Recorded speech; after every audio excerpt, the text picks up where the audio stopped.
So welcome to No Shame, episode 34.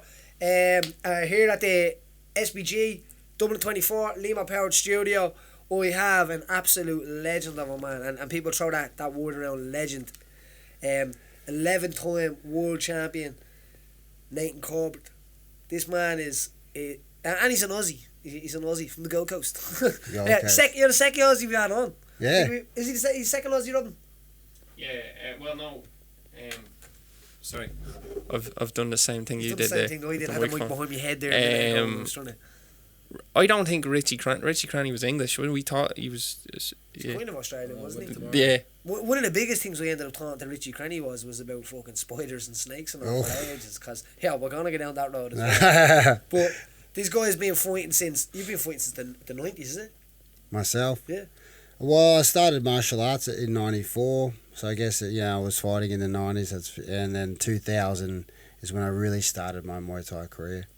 2000 was when you really took it off. Yeah. So 6 years of kind of. Yeah, I was doing karate, Thai boxing, mixing up with both of them, just playing around, and then I just said that's it. I'm committing to one, and flicked the karate at that time. Went in 2000 January. Just said that's it. It's all on. Well, how did you find the karate compared to what you're doing now? Throughout the fight career, I didn't really see that karate had any relevance or any like crossover. It was only now that since I've retired and now I'm a teacher, how I look back into my whole style, and I realised the way that I teach, the way that I think, there was a lot of attributes from the karate that come through. So not so much like not so much a particular one technique or like a side kick or like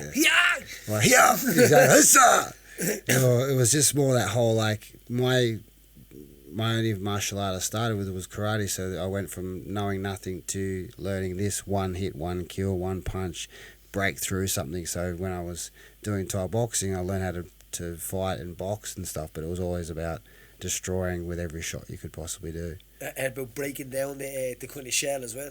Yeah, because exactly. That's why I use the elbow. I'd smash arms, smash heads, whatever. If the arm was in the way, I remember I broke one guy's arm. Luckily, with an elbow. Yeah, he went to block and it hit his arm and snapped. But I always say that to guys as well. The hard on hard, was it a hard on soft? When hard on soft hits, it breaks. Yes. So you reach out and check a kick. I did it myself. Yeah, before. Yeah, you did. I did it before. Yeah. I did it against a guy named James Heelan. He's out in Thailand for a long time. He actually fought John Wayne Park. Oh wow. Yeah. Oh, that's the boy who went down to Australia and fought him in the cage. Yeah, mad motherfucker. Oh, okay, yeah. He kind of started off with it. You would have started off with us. So within the team, though, he was telling you I was downstairs, the little circle of guys. Yep. James was a mad scrapper, mad Limerick head. He was actually trained. I think he was an equestrian for the Garda over here. Wow. You know what I mean? So he looked after the horses and stuff like that, and he ended up giving it up, and he done MMA for a little while. But yeah, he brought my arm with a kick. That's where I learned the lesson of don't reach out. Don't reach for it. Let it come to you. Exactly. Yeah, and you feel it straight away. You know what I mean? Now I ended up teaching a seminar that night, and all I did in a place down the country that night. Driving home, my arm was black. When my friend downstairs, Dean, that was actually the guy doing the strength conditioning area, he was like, I think maybe you should go to hospital. I'm like, you reckon?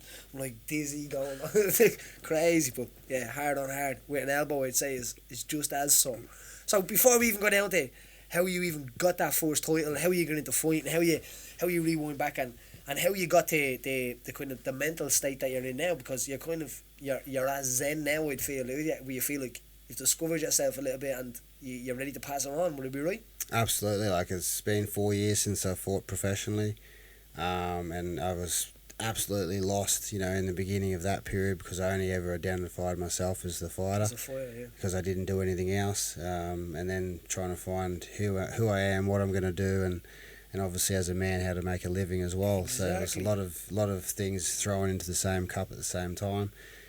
But I've fought with my own demons over the years, with thinking I could maybe fight again. But I'm 39 this year. My body's just saying it's time to just slow down, son. So we're having this conversation downstairs as well, so it's guys like Chuck Liddell, like I said, and Theo Ortiz and stuff, where people would definitely want to see them fight again. But maybe it's time for.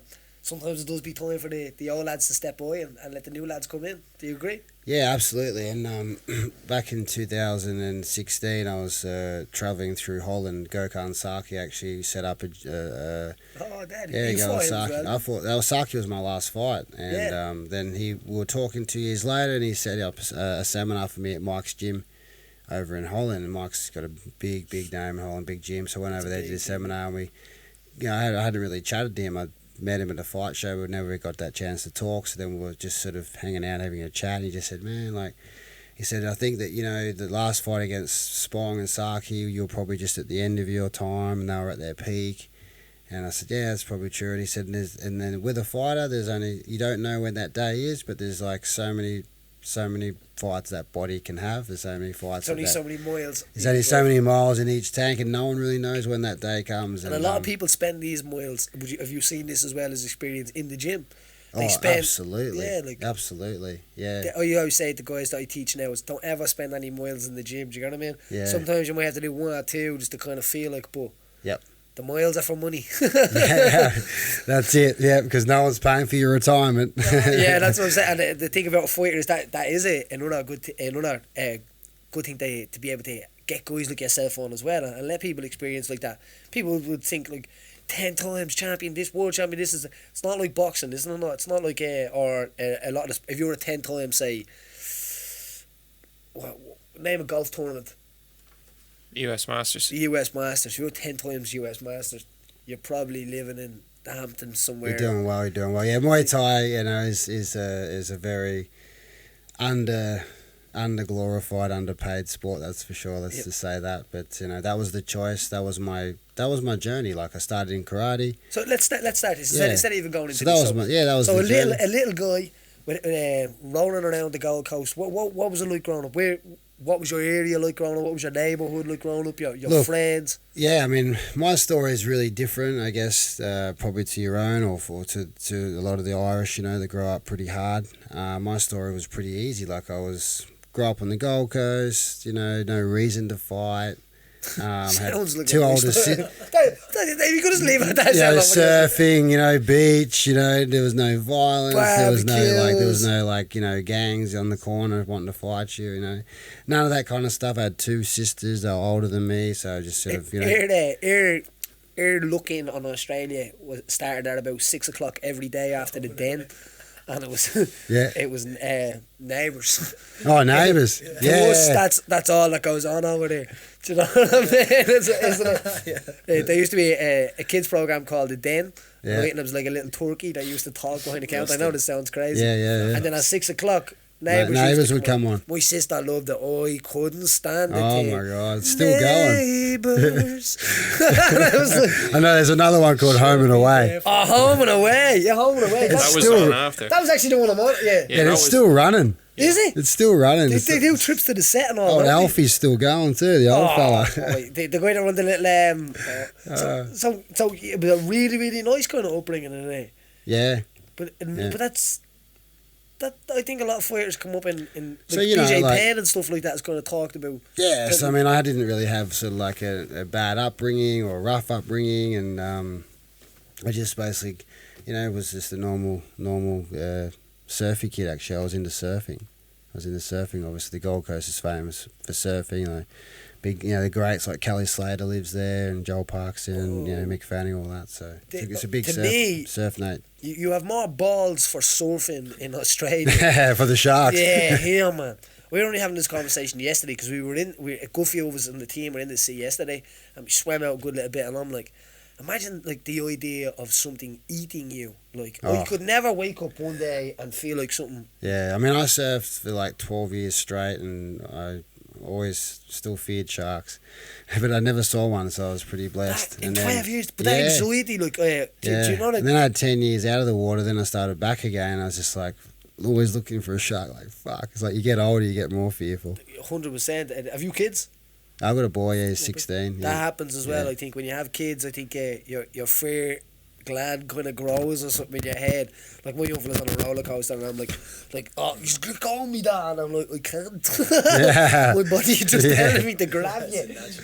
Hold on. A natural reaction. So the idea of surfing, have you heard of shark attacks, or have you read there's not that many. It sounds like it's, there's a lot because there's a lot of sharks in Australia, and there's a lot more down in the colder waters, sort of down sort of south of Australia. But there has been in Byron Bay, which is a famous destination and holiday destination in Australia. Quite a few great whites making their way up there, and there's been the last 3 years there was 2 shark attacks there.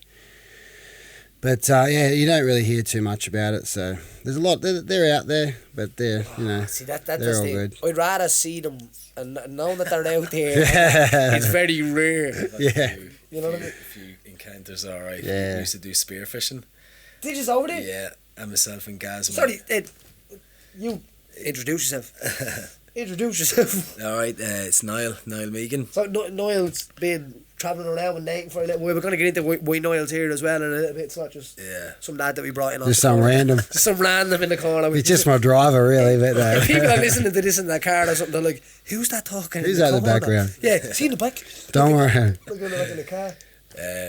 Yeah, we were Spearford. We lived in Western Australia, Perth, for 8 years. You were over there for 11 years. You left Ireland and went over for 11 years. Yeah, 12. 2006.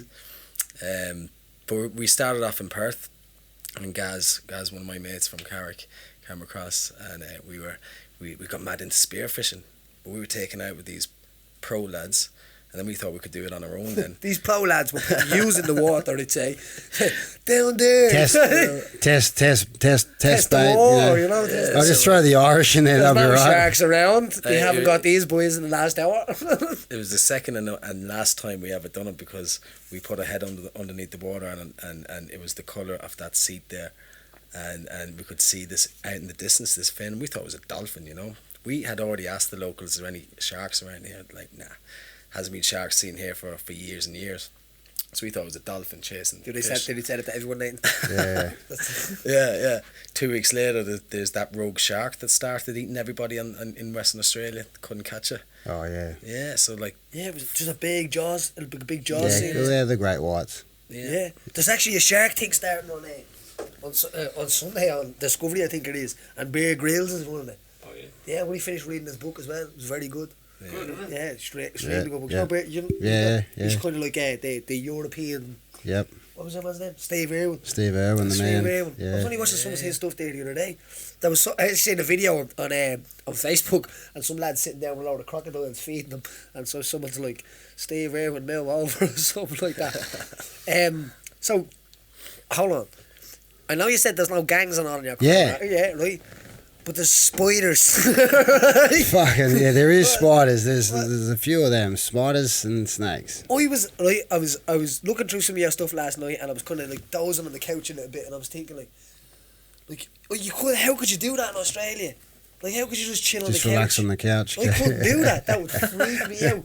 The anxiety of like black widow spiders and stuff like that creeping into my house. Yeah, I guess it's depending where you live and where you're at. So, if you're in the city or if you're in a sort of good neighbourhood. Where was yours? I was in a good neighbourhood. There was a few redbacks. They call it redback spiders. A few of those hunting around, but yeah, never got bitten. So all good. Still here. You never got bitten. I'm good to go. Oh no, man! I wouldn't be able to figure it, even mess with that stuff. So coming up to, as you said, karate, coming up to joining and things. How did you end up getting into it? So without having like the bad story, I still had that one experience where I was at school and one of my friends decided to just punch me in the head.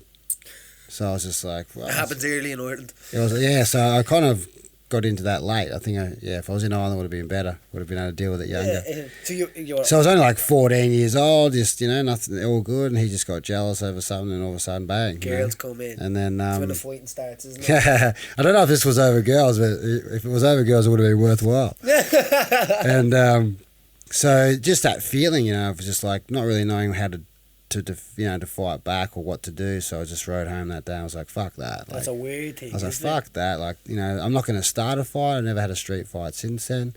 I'm not going to, go and look for fights. But do you remember that moment? Do you remember like It's the feeling. Like, it wasn't because the pain was nothing. Yeah, it's not digging the head's digging the head. It's nothing. It's the fear, isn't it, of that? Yeah, it's like, what? Like, if that happens again, I need to know what to do, or, you know. Sweaty palms, dry mouth. Yeah. You're supposed to be my fucking friend. Yeah.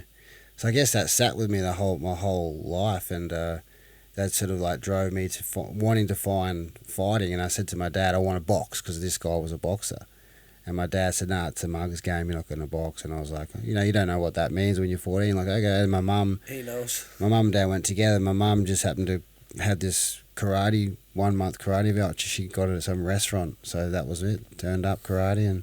It turns out them leaflets do work. Yeah, turned up to karate. And there you go. You could have a champion on your hands.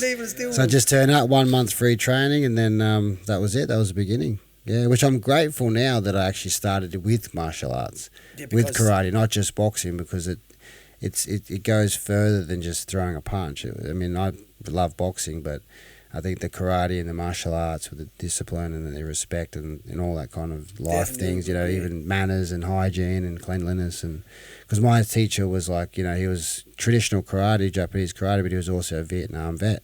Oh, so he was very disciplined. So he was very military. Military, so I learned a lot. And that was my journey. But then at 16, I was like, you know, I kind of want a bit more contact, just to challenge myself. Oh, you know? yeah, I was always believe it or not, I was always afraid of fighting. Oh, yeah. But, you know, I wanted to do it, so I just kept doing it. But that's actually a good thing, because people listening to this will be like thinking that fighters are born not being afraid to fight, and yeah, fear is a really big part of it. And I think that's where a lot of the development comes from as a person, and mentally is dealing with fear. Well, I guess it also gives you that extra sense, you know, and keeps you on the edge, sort of thing. You can kind of feel. I think you get to read people a lot better as well. You can feel people's energy. Like, I won't say aggressive people, but you just know energies around people. I know if I go into a room and someone's sad or someone's happy, or you know what I mean. Absolutely. You literally connect with senses a little bit easier, I think. Yeah, that's true. I never really sort of looked at it like that, but you're absolutely correct. So. Yeah, so that was it. That was the beginning journey, and I guess maybe from that reason that happened, because before then I was surfing, and I often ask myself that question. Had you got long hair when you were surfing? I had long hair. Long blonde hair. I had a ponytail, mate. Yeah. That was the full skeg, they call it. You couldn't be surfing like Point Break back in the day, you know? Yeah, hey, we're here with no ponytail. Yeah, had to have it. And I often ask myself that question, because before that moment, it wasn't like I was like wanting to fight or watching fighting or growing up around fighting or seeing any of that kind of thing for me to be interested. I literally was following my older sister's boyfriend's way, and I was surfing. So even the surfing thing, like, there's money to be made in Australia from surfing, isn't there? There's money to be made, but I never was that good. Yeah. I kept surfing, but I got punched in the head, so then I was like, okay, I'm going to surf as well, but I'm going to train this martial arts shit. Surfing and martial arts. It usually does link in. And then, because in my day, like, you know, it was karate and then Muay Thai. Like, there wasn't, you know, wrestling. Let's say I moved to America now, and obviously every school's got wrestling, and jiu-jitsu was coming through. So the first magazine I ever saw of mixed martial arts was like, you know, Ken Shamrock on the front cover back in like 1998. And I was just doing my karate and then Muay Thai. So people asked me, oh, why didn't you end up going as an MMA fighter? And I think because, like, I was in a environment that wasn't really strong in MMA. Yeah, you know, for a long time, and same as us. There wasn't that background. It was karate and Thai boxing and boxing. A lot of stand up. Same over here would have been a lot of boxing, and then well, the Irish are known for their boxing for a long time. Then judo would have been kind of the closest to grappling. Yeah, we didn't even have judo. Do you know what I'm saying? So grabbing somebody and throwing them on the head was kind of strange in Australia. Absolutely. Do you know what I mean? Yeah. If you couldn't punch them in the head, so by the time the time it started to come, you know, quite strong, where I reckon it was about 2005 where MMA started to sort of get a bit more of a noise. I was 4 times world champion, and I was just starting to make like. So your first belt, sorry, I'll just skip you back to that. Yeah. So your first belt, Scott Bannon. Is that who you won your first He belt? wasn't my first belt. He was like the first name that I was he took. The guy that was on the scene? He was the shark on the scene. He was current world champion, and actually talking about like a fight that, you know, like a last minute fight that you were saying about your fight in Canada. that's how that actually fight happened. His opponent pulled out and they offered me the fight. And I took the fight. And I got to the venue that night and I was like saying to my trainer, I said, man, Paul Briggs, the Hurricane Paul Briggs. I said to him, I said, I think I might have bitten more off than I could chew here. I think I might have made a mistake. You know what I mean? I'm in his home. I think I made a mistake here. I was only younger and anyway, I got the fight and ended up opening him up with a really bad cut, bad elbow cut. Won the fight, but it was actually not long after that I fought. So you're sitting in the dressing room, you were the guy that I was not about like that. Yeah. You were the lab saving. I was, yeah. Nobody expected in some way. Because I remember, it's funny, I only just heard the story 1 year ago. I caught up with him and the promoter, and 1 year ago, he said to me this, he goes, it was weird, like 20, whatever, 15, 16 years later, he says to me, he goes, oh, the promoter was there, the fighter was there, such a good guy. And he goes, he said, Paul, the promoter, goes, yeah, Scott rang me up and said, does he not know who I am? Does this kid not know who I am? After you said yeah. Yeah, when I took the fight, he goes, does this kid not know who I am? He's taken the fight. That sounds like news. And I was like, I didn't know this for 16 years until now I heard this story. And obviously I just took the fight because I got offered it and of course I was afraid, but I wanted to be the warrior. 100. And I wanted to be the champion, and I was Australian champion, but I wanted to be, eventually world champion if I could, not knowing I ever would be at that stage. And just, I took the challenge with fear, but I took it anyway. This is what I'm saying to you downstairs in the way of that guy, the younger guy. So that's the time where you were the younger guy, and that guy is the shark. Yeah. You know what I mean? And history always repeats itself as it goes. There is always that time where the younger guy comes up and he takes that from the shark. But the younger guy in the corner, sometimes a guy that is, I always say, fight civilised if you must. After a little while, you fight so much it becomes common. Yep. And then a guy like that comes up and gets an opportunity on a few days' notice to take everything from the gorilla, if you must, at the top. Yeah, and absolutely. The fire that brings into your belly, can you still remember that? Yeah, I do. And like you said, it wasn't a week's notice with your opponent. You've been training for 10 years. Of course, I was still in camp training all the time, but I wasn't prepared 6 weeks for one opponent. So you never letting yourself completely go. If you want to be a champion, you can't do that. 100%. You got to be stay ready. almost ready always, Yeah. So, I guess it was just... And now when I look back at all those fights, it was...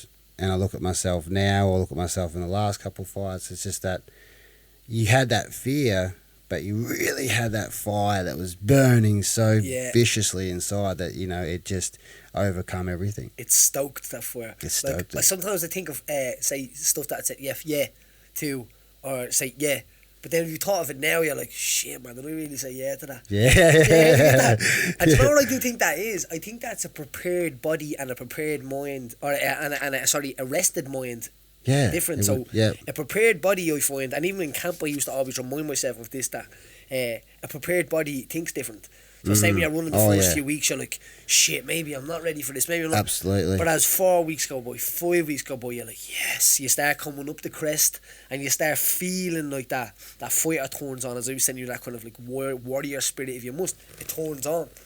Yeah, so turns back on. It's the same idea, I think, in the idea of as you get older and you think back and you're saying to yourself, shit, did I really say yes to that? Where now you're kind of like a rested mind, or a repentant mind of thinking of it. Yeah. Rather than being in the moment of it. In the moment. The moment is great. So I think it's a huge lesson, that, isn't it, to not live so much thinking in the future and not live so much thinking in the past.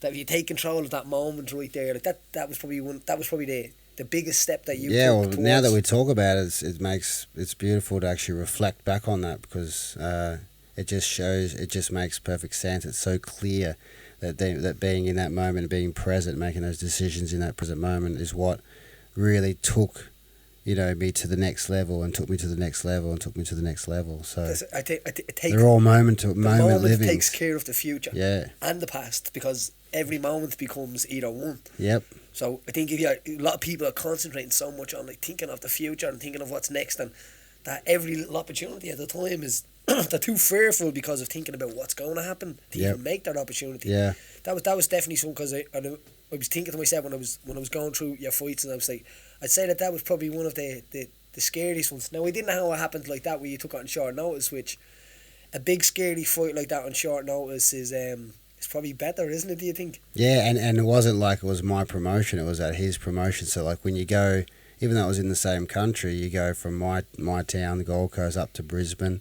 And it's like two big, kind of like, not rivalry, but, there's that bit of energy change. Different, I'd say even different types It was his promoter, his venue, his fans, and I had my fans, but it was just like, oh, okay, what have I done here? You're an idiot, Carnage, you're an idiot, Nathan. We mentioned James Healan there a while ago as well, but he kind of done the same thing with John Wayne Parr, didn't he? And John would be of course, yeah, absolutely. I know that they had a scuffle. John would be a friend of yourself. Yeah, I used to train with Wayne. Actually, in 2000, I went to Boonshire for about 3 years, trained with them for a while, and then left there, and then we used to do a bit of sparring until I got a bit heavier. Then we, sort of went our different ways. Yeah, so him and James, as I said, they had a knock, didn't they, out in the yoke?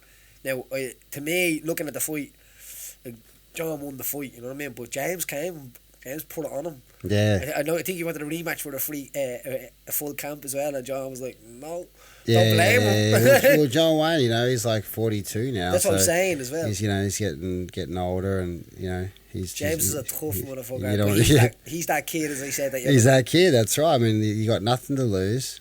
Exactly. And and the champ's got everything to lose. So like, as crazy as that sounds, like it's not that the champion's less of a man than he was then. It's just that there's more at stake, and you've got to be not careful. Like, I guess if you're the current champion, you just got to do what you got to do to stay the champ. But as a fighter, I think your product is your stock. Yeah. Basically, you know what I mean? Totally. Absolutely. You're the truest saying is you're probably as good as your last fight, as they say, you know what I mean, and as good as like your last performance. Yeah. And it kind of is a way where you got to protect your stock, you know what I mean? Yeah. It's not about dodging fights or opponents or stuff like that, but. Well, it's not trying to. I think after you mature a little bit, it gets past the idea of trying to impress the guys that are like, you pansied out at something, like, no, I didn't. Yeah. You know what I mean? It's like after a little while, it's like relax, mate. You're gonna be all right. So, bringing it up to, I wouldn't say your first loss, but probably the first time you felt that you were taking a step back. Did you suffer a knockout? Was it? Yeah. Well, actually, it was interesting because I had. Sort of like I had 6 fights, some amateur fights, then I got an offer of Australian titles for 7th fight, so I just went pro. I was like, well, I'm doing this. I want to fight with elbows, so I'm in anyway. Like, yeah. So I went back, went pro, won that fight. Then I went in a tournament on like a day's notice. Actually, I went to training that morning, and I was sparring on a Saturday morning. Wayne says, don't put your sparring pads on if you want to fight tonight. I'm like, what? And he goes, there's a tournament, someone's pulled out, can you fight tonight? So it was like an 8-man tournament. It was a few kilos above my division, but I was like close. So I went, okay, I'll do it. So I went in the tournament, won the first fight, second fight, got to the final and lost on points, which I never felt like it was a loss because I did pretty well to get through that, So, especially on a few hours. Yeah, even a day. Yeah, and it was Paul Sawinski at the time, he's a bigger guy, and I said, I never really took it as a loss. So it was kind of like, at this stage, it was like 10 fights, 9 wins. Was it elbows? No. No elbows, yeah. Probably why I lost, No, it was just the way it was. It was like a kick. It was a Muay Thai tournament with no elbows, 8-man. Yeah, so, that's what I was about to say, an 8-man tournament with elbows. But then, from that point, even though it was a loss, my 10th fight was a loss, I never looked at it as a loss because it was like, it's easy. I didn't get stopped. I went on a wrecking journey. Like, I won like 5 world titles, had 30 wins in a row, maybe like 20 knockouts or something crazy. And then I went to Japan and I fought this heavyweight. Like, he was way too big, but I was winning the fight. And Jordan, all them world titles, that was all over the world, wasn't it? That was... Well, back at the time, we used to bring a lot of the opponents to Australia because the promoter was... it's all about the promoter. Yeah. Where's the promoter based is where it is. Unfortunately, with Muay Thai, a promoter from, let's just say, France... if I'm the champion, he wasn't going to fly the champ to his country to put on a show, pay for it all. So the promoter, being that we had the promoter in Australia, we'd have to fly the fighters to us. So a lot of international opponents, but had to usually bring them to Dutch guys, French guys. Yeah, just all different kind of nationalities. So, sorry, I lost my point in where I was going in that story. Sorry, just then. Sorry, I trying to pull that little bit out of you. So, You were in the 8-man tournament. You lost. Oh that yeah, fight, so you then got- I went you on record then I went there. like on 30 like 30 fights. It was like 30 fights, 30 wins, whatever. And then I went to Japan. I had to take a fight on like I just couldn't get in a fight in Australia, so I went to Japan, took a fight. And it was against a guy who was like 6'4", 110 kilos. I was 90 kilos. Took the fight. I was winning the fight, but then got kicked in the head. And boom, I'm down like TKO. Fight was over. Yeah, it was such a surreal Flash feeling. moment. Yeah, like fuck. I can't even remember Yeah. half of the moment because I walked out of the ring, but I've lost that time in my life from Yeah, the that's what I was going to say from the to you. concussion. Yeah. I wasn't How did I get here? I didn't get. I wasn't asleep. I was awake the whole time, but I don't remember it. I don't remember it. It's just like a little flash thing. That Yeah. Have you ever been? Have you been knocked out where you Never Never? put to sleep. never stiff? Yeah, never stiff. I've only been knocked down twice. That was the first time, and the second time was 2013 against Torrance Spong in Chicago. Yeah. When he stunned me with the hook, and I got back up, but it was just a bit groggy. So, but never been put to sleep, so that was alright. So then, skip forward to the would you say Sprong is a nemesis or it was a? It was at the time because the whole world made it that way. Yeah, Like in yeah, 2009, when we fought in Jamaica, that was the first first. That was one, the wasn't it? first fight. But at that time, I was fighting at 86 kilos. I was the current world champion at 86 kilos in 3 different sanctioning bodies, and I went and they wanted me to Had fight. you got the WBC belt? Yeah, WBC, WMC, IMF, had all the belts. And I was probably my best at 86 kilos. That was probably my best natural, powerful division. And then they wanted me to fight Spong in this big Jamaica card. And I had to fight at 93 kilos with no elbows. It was like a catch weight, give the elbows away. And I was just Why like... no elbows? Just because Spong's not an elbow fighter, you know, and because they knew he was the biggest name in Holland and I was the biggest name like in Australia, or like if you want to divide the universe or the earth between two, it was like he was the big name, I was the big name. 'Cause I've actually heard Joe Rogan actually done a thing about this, didn't he? On his thing about the idea of you having no elbows involved. In Yeah, well, that was for glory, that's all right because that's at least the rules. But this card was a Muay Thai. right, This was a Muay Thai card, But they took elbows. but out. it was 10 world title fights, and my fight was the only one without elbows, and I'm the one who actually uses the elbows. So hands were tied a little bit, but And was that like within the contract negotiations that, or it just came in and a text, fuck, I'll take it. what happened is, brother, is as you know, as a fighter, That's what I was about to say. it's about money, right? Yeah, alright. So when I went to Thailand with John Wayne to promote the fight, and when we were there doing all this filming, we're doing temple stuff, all this Muay Thai stuff, you know, and they asked me on the second day, I was like, so will we fight Tyrone? I said, Tyrone's like 95 kilos, I'm fighting 86. Oh, okay. Next day, do we fight Tyrone 93 kilos? I'm like, with elbows? Oh, no elbows. I'm like, oh, well, don't worry about it, I'm fighting 86.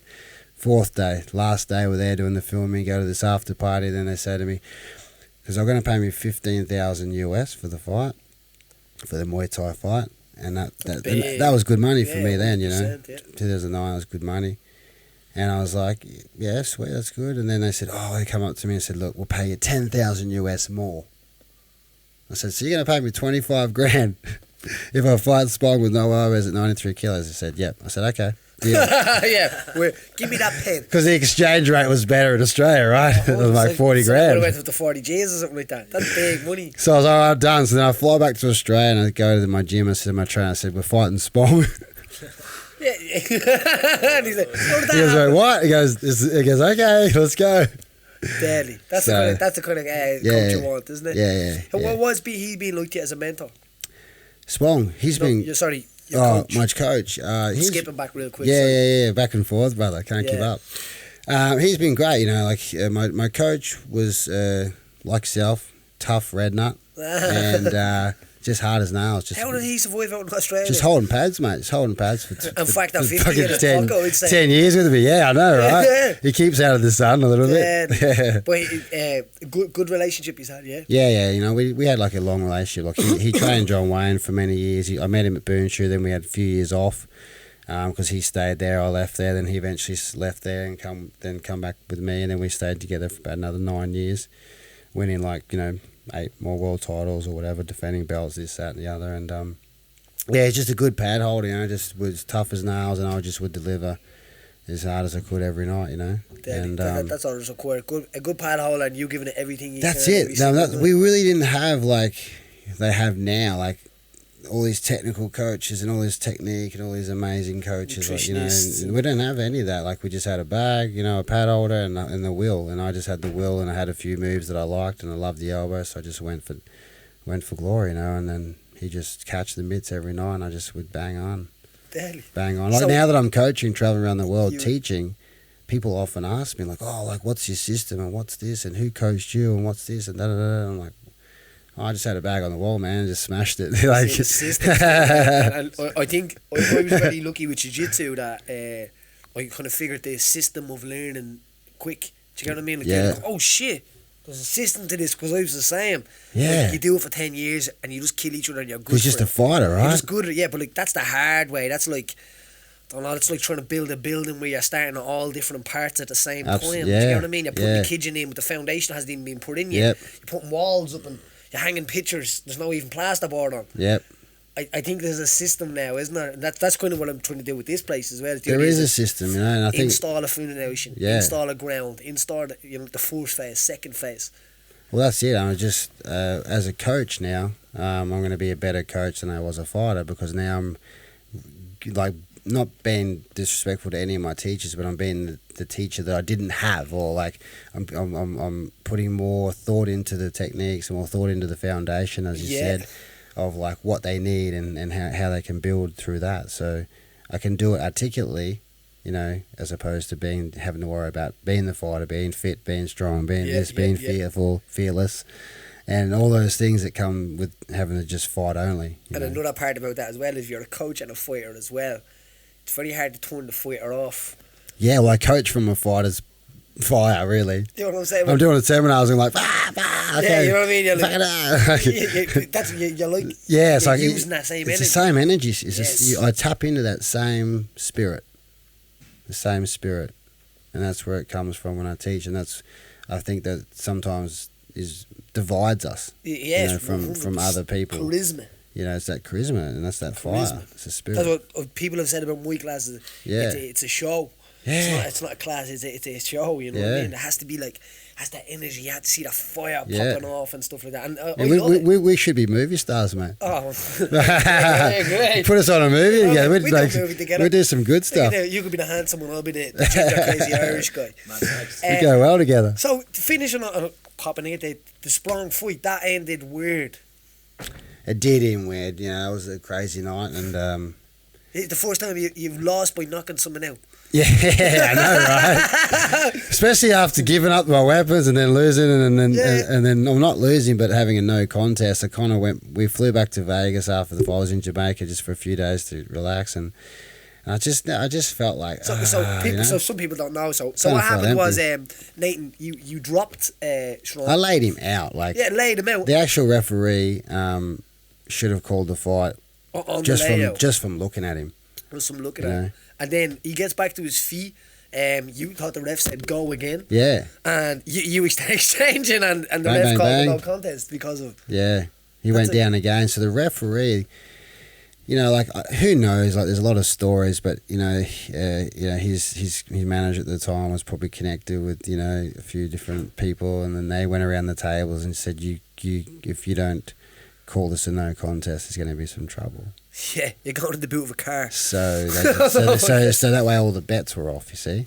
Right. When people bet on fights. With the no contest, all the bets were off. There's no bet. And that would have been serious. So they all put their money on him, and so then they just become a no contest. That really is the Wild West fight game back in the day. But then Spong and I fought 2013. He beat me, but now Spong and I are friends.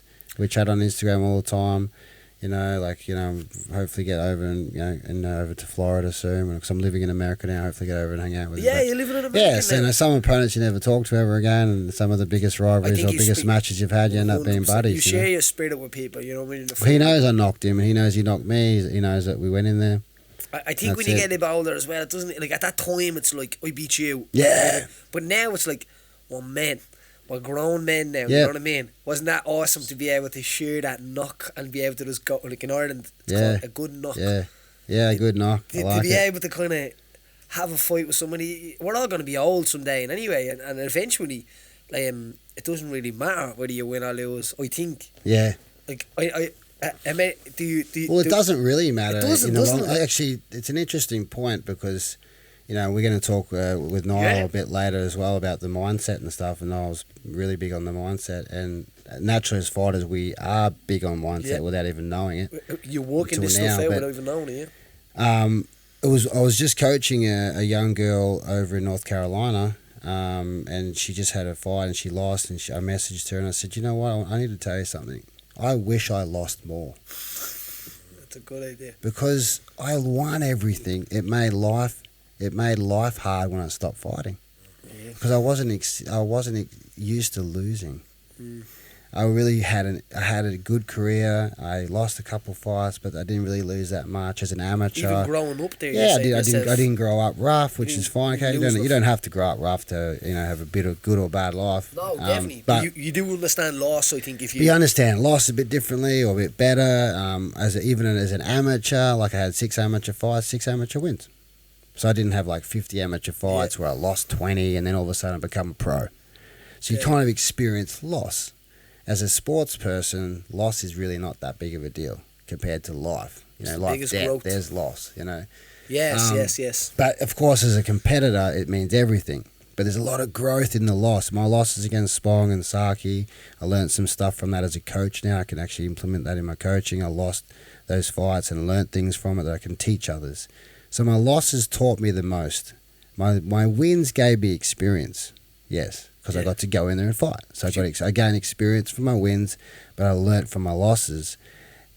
But going further than that, which we'll talk about later with Niall about the mindset stuff and why we do retreats and seminars and stuff, is that what I learnt from this part is that it actually is better in the beginning to experience loss because it doesn't matter in those situations. So then later on, even if it's not even your fight career, it's in life, because that's where I'm now. I struggled the most with life more than anything, is that they condition you for life. That's incredible. They condition you for those times where it's not that big of a deal. It's not that much of a loss, and they teach you. So it sounds crazy, Paddy, but I kind of wish I lost more. Man, I'm telling you. But I can't go back in the past because I won. Yeah. I can only now be present and go back into that time and use that knowledge as I know it now as I speak.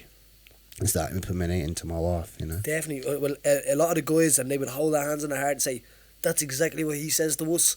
Like, I got guys that are going into amateur fights now, and I'm saying, like, if they did three rounds, 3 tough rounds, and then lost, I'd say, I would rather that happen than you go in and choke a guy in 8 seconds. You won't win nothing. The only thing you get is a walk to the cage. That's the experience you get. Yeah, the adrenaline, which, getting taken down, getting back up. The exchange of energy, like where we go from a grappling exchange to a striking exchange to a grappling exchange to a striking exchange, and then standing back up. Yeah, what? To me, as I said, as an amateur, I think you're laying in these foundations and laying these levels of kind of like courses as they go up as a fighter. I think building them. As you're saying, the losses is a huge part. Getting beaten, that's not good. You don't want someone to be getting beaten up all the time. Yeah. It's just a loss where, you just lost or you just got outdone a little bit. No one's hurt, but you lost. But your ego, of course, and stuff. But these losses are really good. Oh, it's very important. It's really important. They're just so good. So, like I said, I can't change my past. I won. I lost a few fights. Not a bad one. It's not a bad one. Floyd Mayweather never lost, right? So, like, he doesn't have that experience. But I'm just using my own personal experience. But you can see that kind of affects him mentally. Yeah, I think. Exactly. You just go and buy a watch for $18 million or something. Oh, get out of here! Really, seriously. But so it's pretty cool, No, it is. It's pretty cool to say. Do you know what? I wish I lost more. So I told this girl, she's 15 years old. Sorry. No, you're right, Pat. And I told this girl, I messaged her, and she's like, really? Like, because she idolizes me. She thinks that she really likes me, and I love this girl. She's an amazing girl. And she's like, really? I said, yeah, I promise you. And she's just like, I threw an elbow. I threw an elbow and it landed. I said, see? So you didn't lose. You got an opportunity to throw an elbow. Because let me tell you, in a fight, not many people throw elbows. So now if you add up how many fights you have for real and how many times you throw a real elbow, it's not many.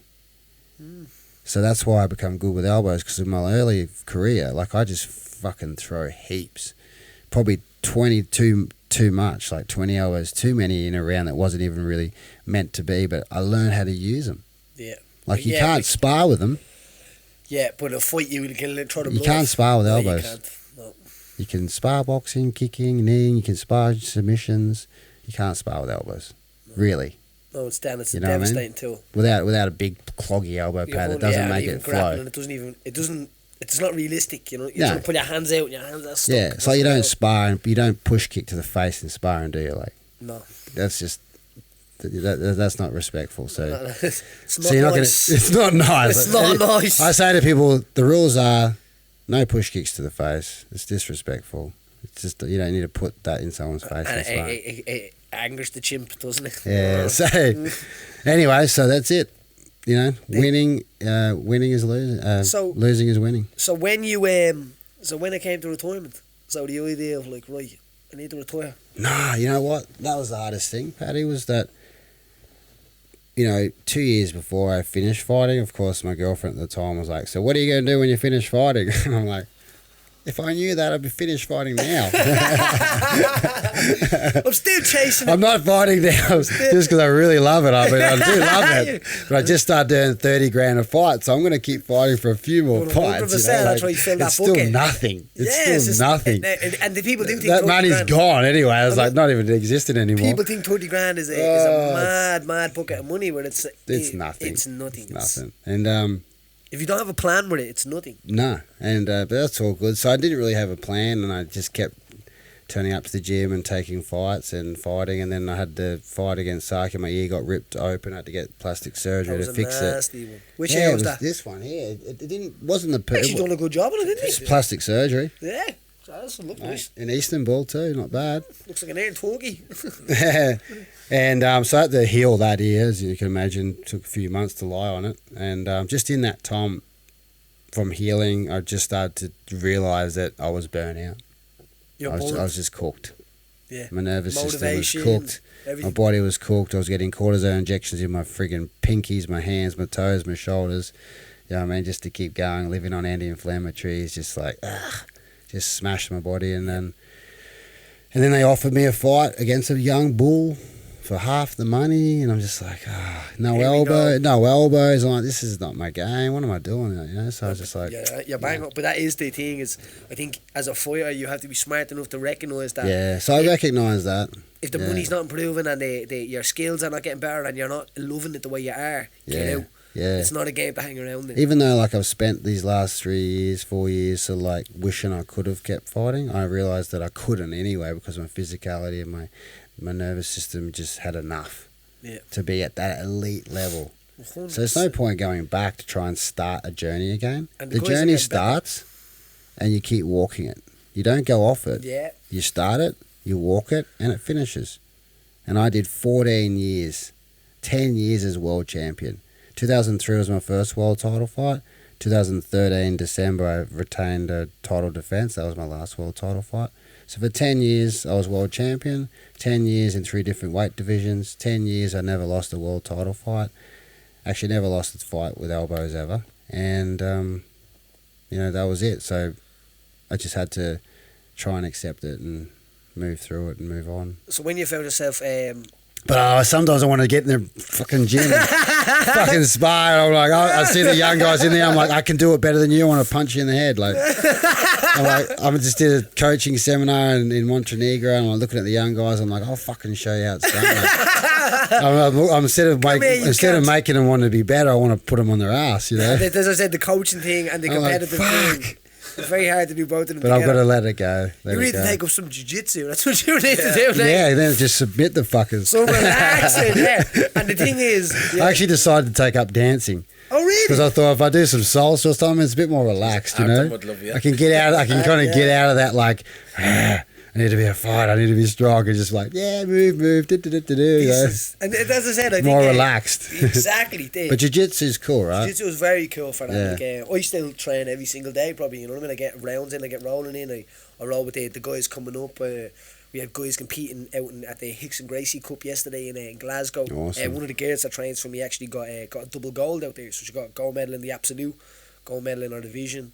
And like you're talking about, like you've Hicks and Gracie handing you a medal, handing her That's a medal. You know what I mean? unbelievable. We're only Yeah. open a year here, so it's kind of like she was training about 18 months or stuff like that now. But then, and we've got other guys got bronze medals in it, and one of my other friends downstairs, Dean, got to compete in it. Yep.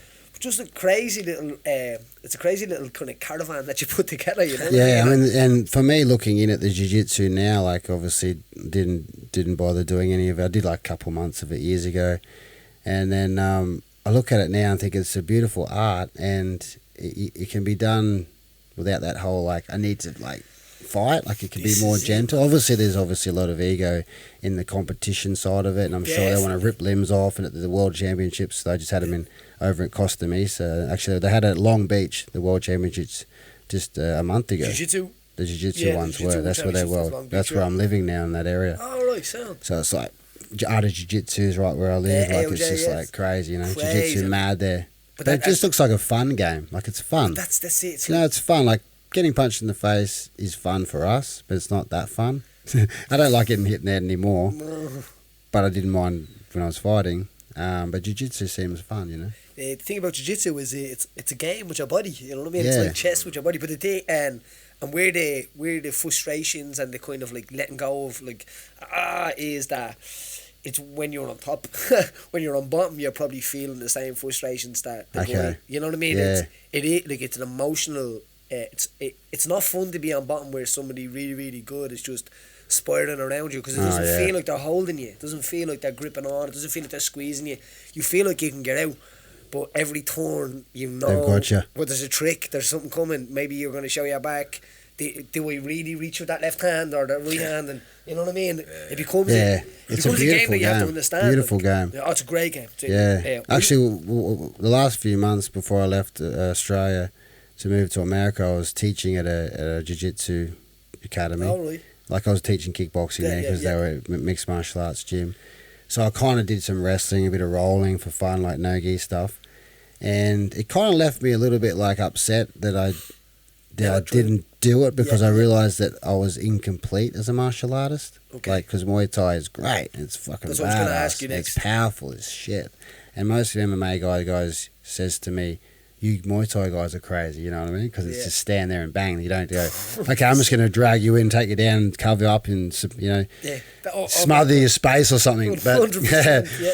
So it's interesting. But I looked at it and went, you know, like I'm not really, because I always wanted to be a warrior, and I just looked at the idea of it's not being complete now. But I think my body's a bit hurt to go back and try and complete that path. But you might open your body up as well, though. A lot of movements in jiu-jitsu is kind of like I know. As long as it's done gently. Yeah, it's the gentle art. As they say. Like Hilo Gracie was like trained until he was 94 years of age. I think the idea of like, did you ever hear that saying? We had a great guy on here, and he has a saying: the minute you stop moving, that's the moment you're dead.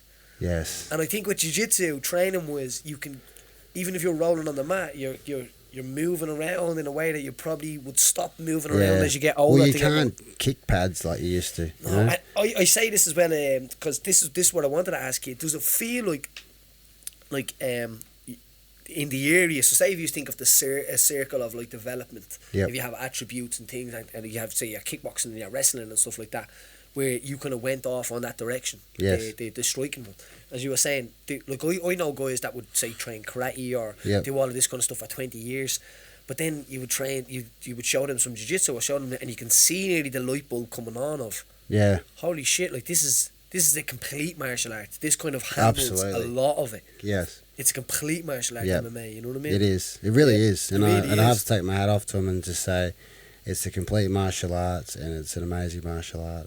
MMA itself, like with the whole, you know, obviously jiu-jitsu itself is beautiful. But that's not enough either. But it's not enough, you know, but MMA now, as I understand, is its own art. Because it's not jiu-jitsu, and it's not wrestling, it's not striking, it's like, just make it all work. It's a little nip, you know, every single you make it work. Everyone has to come to the line, because you've got guys that are say kickboxing champions and stuff like that, and like they're like I'm a fighter. You've got guys that are like wrestling champions, and like they're not they're not complete fighters just yet, because the difference between it all is getting punched in the face, isn't it? Like absolutely. Well, Mark Hunt would always say that. Your black belt jiu-jitsu doesn't mean anything to get punched in the face. You got a guy he can say that, but see, Mark Hunt can make that statement because when he punches you in the face, it's gonna he knows what's going on. But there's nothing. If someone is, say, obtaining guard or something like that, and someone punches them in the head, you see that, oh shit, stuns them a bit. It's different. Yeah. There's different jiu-jitsu for MMA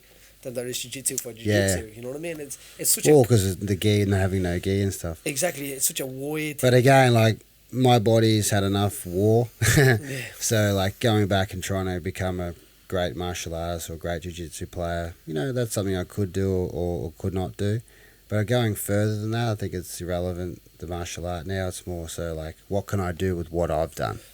Yeah, and that's... Do you know what I mean? Like, okay, that's my journey. For whatever reason it is that I was born, whatever God decided for me, that was the reason I took that path. In living on the Gold Coast, growing up that way, doing karate, finding Muay Thai, becoming a Muay Thai champion, and only sticking to Muay Thai. And, you know, here we are now. And it's about, obviously, me passing that knowledge on. Definitely. As a, let's just say if it was in MMA, a good striking component for that 100. part. You're not going to get a better one. and understand, the thing about myself is that I understand that there is difference in mixed martial arts versus Muay Thai. So when I'm teaching striking, to Muay Thai guys I teach Muay Thai, but to MMA guys I understand the distance and the difference and the third dimension. Yeah. You have to be thinking of 3 different levels all the time, you know. That is important. But mindset. But going further again past that into helping people through mindset. So you know, so the mindset. That's how like, Niall and I we met on the Gold Coast 18 months ago. I guess it's been 2 years now. I can't remember. And then we just started to chat about like, you know, things that I could do. Actually, he was trying to help me out because he was doing his thing and he was trying to help me where I could go with new directions. And we come up with the idea of doing some retreats, and we did a retreat in Bali, which was a Ultimate Warrior retreat, which was about mindset of a warrior, and teaching them that through the discipline of training. And obviously we did some yoga and stuff like Bali's that. like the capital of the world for yoga. Especially it's close to Australia, so it worked out quite well, you know. Yeah. But people in Bali, they eat on their hunkers and stuff like that, don't they? Pardon? People in Bali, they eat on their hunkers and stuff like that. They do a lot of stuff like traditional towards, like, I know a lot of the yoga places that I've been, a lot of people go on retreats to just do yoga over there. Yeah. They talk about a lot of the kind of like it's very like some guys would do yoga for 12 hours straight and stuff like that. It's a very cultured. It's the environment there as well, though. It's everything's so spiritual there, you know, and it's easy living. The food's all natural and organic. There's no pesticides and no. It's the ocean. It's so close. Even up when you go up to Ubud, you got the jungle there, and you can hear the bells of the temples ringing, and it's just it's very spiritual. Jeez, that sounds awesome. And then there's Bali MMA in Canggu where they're choking each other out. Oh yeah, the boys got. Yeah. You know the boys down there, Bali MMA. No, yeah, I've never even heard. Yeah, they got an amazing mixed martial arts team there, doing really well, like winning all the good fights through one champion and through. Because there's a lot going on down that side. Yeah, there's a lot going on now. The MMA big shows, big strong Jakarta and a lot of different shows. So how does it work? So if someone was I think you mentioned a group of people when you were talking about the retreat. The idea of guys that say are coming through divorces and guys that are like say in their middle ages a little bit, maybe after retiring a little bit, travelling around, probably made a few quid, but are now finding themselves that shit now. So it comes back to what we were talking to downstairs, Paddy. Like there's a warrior inside of us, in every one of us. Do you know, we take it back in time 500 years ago. What we were doing, we were all freaking warriors, you know. Or even 1,000 years ago, we're all preparing for battle or preparing to get invaded, and that's still inherited in us. And some people can get lost with that as well. Do you know? With in your term, Nathan, do you know, after you retiring, as I said it, do you know, when a warrior loses, when a warrior has no more war to go to, loses some life purpose, you know. So bringing that back to the retreats, and what we decided to do is bringing the warrior back into people from all walks of life. Do you know, the single mother who's got a few kids, who's pushing a pram around just trying to get by. She's a warrior. Do you know? She's a warrior in her own self. The businessman who's struggling to get by, who's going out 10 hours, 12 hours a day trying to put bread on the table. He's a warrior in his own way.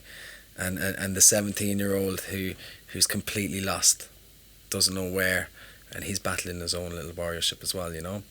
So the retreats. I think what it really comes down to is like being who, like, if you have to be comfortable in who you are. It's just like finding who you are. And you find now that you're more comfortable in who you are now than you were probably as fighting. Because as fighting, I feel like you don't really know who you are. You know what I mean? You're just kind of like going from one to the other, and you have an idea and a journey, and as long as you're in a camp and you're making weight and you're doing that, life is good. You don't think of nothing else. Yeah, I just said that to Noel on the way up here. I said, actually being a fighter was much easier. Yeah, most people would look at you and go, no way, that's crazy. Discipline training, getting hit, getting smashed, being sore, being bruised, being black. And that's it, like. We think the same thing. Yeah, I'm like, man, like, then we're gonna do so much easier. Life's harder. Yeah, like, I gotta make, as you said, you gotta make, like, you've got to have a life after fighting as well, which is like, you've got to have a career, you've got to have something going on, you've got to have a plan, and not only that, the anxiety of that walking is probably the worst anxiety, because as a fighter, it's like, I lose, I reset, I go again. It doesn't work like that. Yeah, because I mean, I put it in like a sort of like a relation of like, it's like a timer. Like, you know, when we're in a fight, it's like ding ding, the round starts, right? And then it goes ding ding, the round ends. And usually our life in the gym is done by a timer. We're doing 15 rounds a night, 10 rounds a night. The buzzer goes off, the buzzer stops, the buzzer goes off, the buzzer stops. We get into a fight. You might fight 3 5s, 5 5s. I'm fighting 3 5 3s. It's like, you know, your whole life was built around this time. Ding ding ding ding ding ding ding ding ding. Stop, start, stop, start, stop, start. There's an end. As a fighter, then I put it the analogy of when I start life. It's like life starts ding.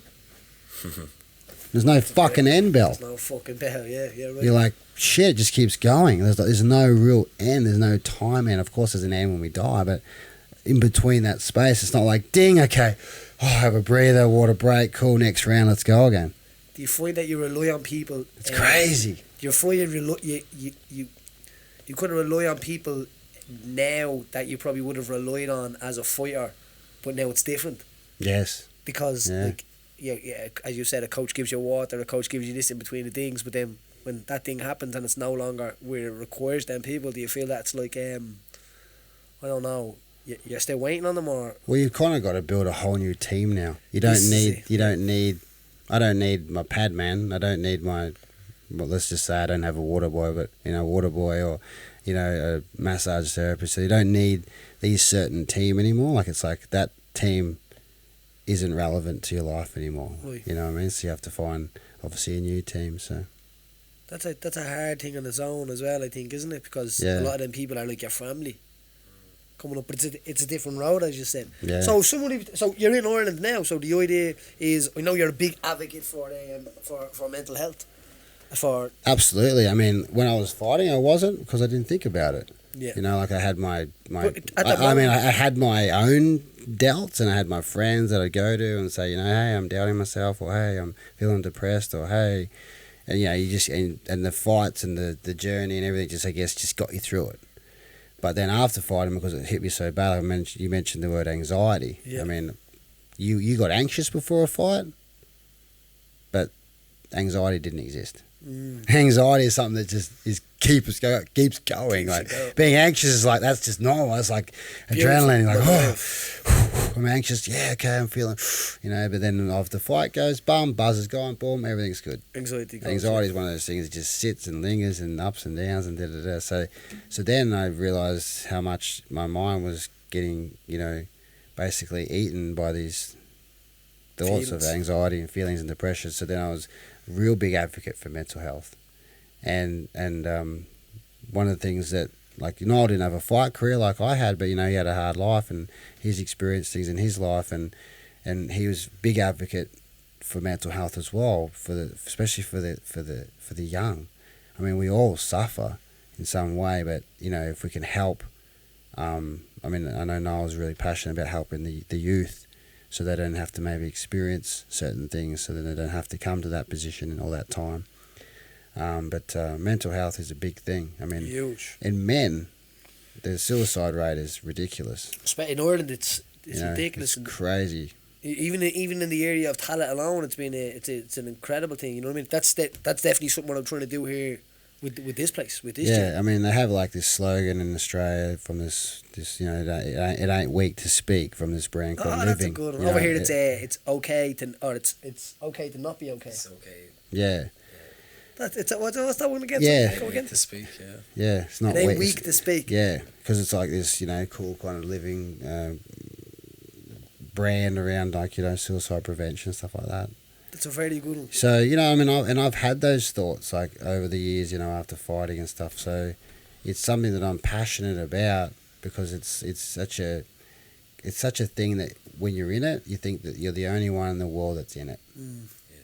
But then if you look outwards or ask outwards, believe it or not, there's a lot of people out there suffering. It's nearly like the longest thing of your life as well, isn't it? The longest situation of your life yet. Absolutely. I think speaking about it more is empowering as well. Yeah. Especially when the young people see the likes of Nathan, who they would only have seen him as the Carnage. The absolute slaughtering people, but then really what's deep down inside is the true hardship of what you really went through after your retirement.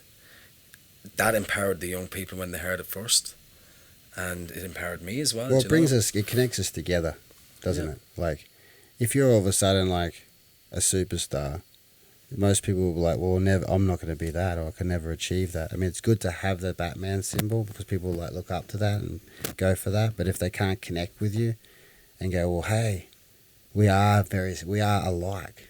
No one's going to be the same. But in some way, when we speak as fighters, how much alike are we? Yeah. How much do we already think? You're saying something, it's like you're reading my thoughts. Yeah, I've said something, you're like, that's what I was going to say. Yeah. Because there's that same experience on that same road, that same path. So yeah, it's something that we started the retreats with doing without saying a mental health retreat.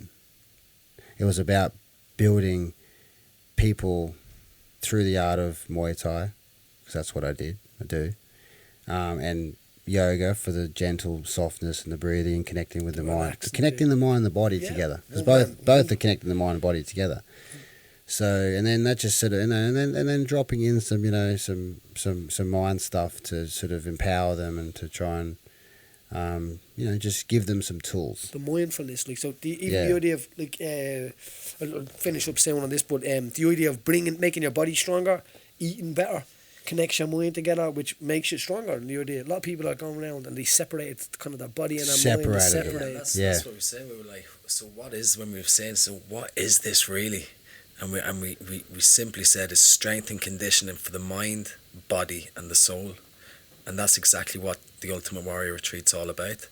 And it doesn't have to be Muay Thai, it can be jiu-jitsu, it can be boxing, but it's bringing together people and getting them the physicalities of the mind, getting the mind strengthened, the physical body strengthened, and the soul. And they're the three components that... So you're going to plan on doing something like this from Ireland now, aren't you? Well, I'm going to base myself here. So how would somebody get in touch with you to kind of start thinking about how would somebody go on one of these retreats if you must, Yeah, well, I'll give you the link for everything, for the Ultimate Warrior Retreats and everything. We'll put that, so on the No Shame cast page, there will be a link for the Ultimate Warrior Retreats if anybody wants to see them and gets involved in them. And you've seminars all this week as well, so... Got a seminar here tonight. Got one here tonight as well. I'm looking forward to seeing that. Kicking off with the Paddy. Kicking off in the D24. Yeah. And then you've got a few on this week as well in Ireland. That has to be incredible, even still coming down seminars. It's great, the other side of the world. Yeah. I mean, one of my friends the other day, she mentioned to me, she said, don't forget about the mission. Like, sometimes you're like, not money here or money there, I'm traveling here, traveling everywhere, I'm tired or something's going on. She said, don't forget about the mission. Like, it's 100%. More than it's each person that you touch. Like, let's just say if I took myself to the end of my life on the last day, and I look back, which is a cool thing. I'm just doing this now to myself. If I look back and go, okay, how much money do I have right now? Because it's not going to matter on that moment when I pass through. But if I look back and think of all the transformational changes and seeds that I've planted through people, through the lives that I've touched, through teaching, through whether it was throwing kicks or whether it was through them asking me a question about mindfulness or whatever it might have been, or just me inspiring them or anything, that's the mission. That's the mission, and that's what's really, really what it's all about. Of course, we're proud man. We want to make sure that we make enough money to provide for ourselves and our family and a bit more. So of course money is important, but the mission. 100%. Definitely.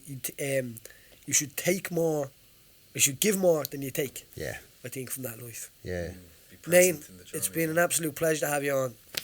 Thank you, sir. Thank you very much. You're a good man. You're a solid mind, and you can definitely tell that you're somebody that's had to go through some shit to figure this out, and to be in that strong position, and I'm going to explain to other people that the moments move on, and to live in them moments rather than kind of like focusing back on the past or focusing back on the future. I feel that's something that I've learned. Absolutely. Over the last little while. I think I've learnt that myself. We're brainstorming. That's it. So tune in, iTunes, YouTube, Limor app. You can get it on my page, but try to follow the No Shame cast if you can. Robin has been going through all his hard work, putting all these clips up and stuff like that, and yeah. Your hard work too, Paddy. My hard work too. Yeah. Everybody's hard work. Look after yourselves.